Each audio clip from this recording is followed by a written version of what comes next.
Husqvarna TE300R. I've been having a pesky oil leak. Just to mention a few of the problems with this bike. I think I tracked it down to a faulty O-ring. Take a look at this O-ring. Does it look faulty to you? Sure does to me. I don't even know if it's an O-ring. Look at it. It's kind of like squared off. I think due to the heat, it kind of just, it goes right inside there. And this, you can see I put the O-ring back on here. This goes on here like that. I tracked the oil leak down. As you can see, the fresh trail right here, so you know that oil is leaking out from there. I'm gonna go to the local hardware store now and try to get one, and we'll see from there. Also, the clutch has been fading.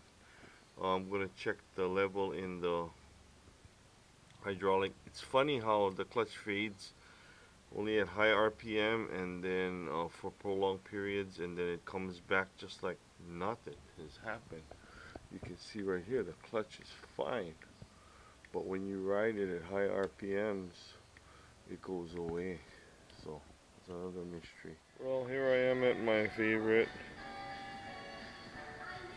hardware store, City Mill, and I'm gonna look for the O-ring, and looks like I found it right here. So I'm gonna try and use this O-ring, and we'll go from there. Okay, now put that O-ring I just bought from City Mill, the local hardware store, on, and then you'll see where it seats right inside there. Man, I wish I had 8 arms. Okay, just stick this guy right back here, simple as that. And then I'm going to use the 2 screws and screw it back on.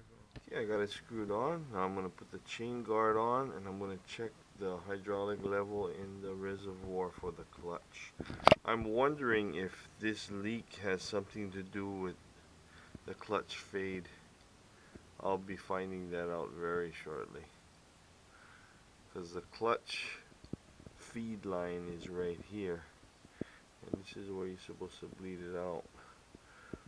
But it doesn't need bleeding because the clutch is fine right now, which is puzzling me. So what I found is the clutch fluid level in the reservoir looks to be a little bit low, because you can see those little, I don't know what you call that doggone things, but they're popping up.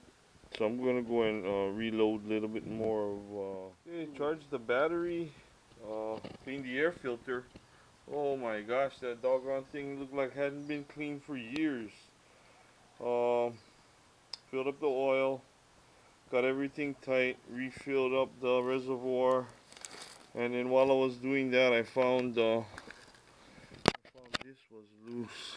So I'm gonna tighten. Oh my gosh, just absolutely came off. Okay, so I'm gonna do a test run today and see where we are with the oil leak.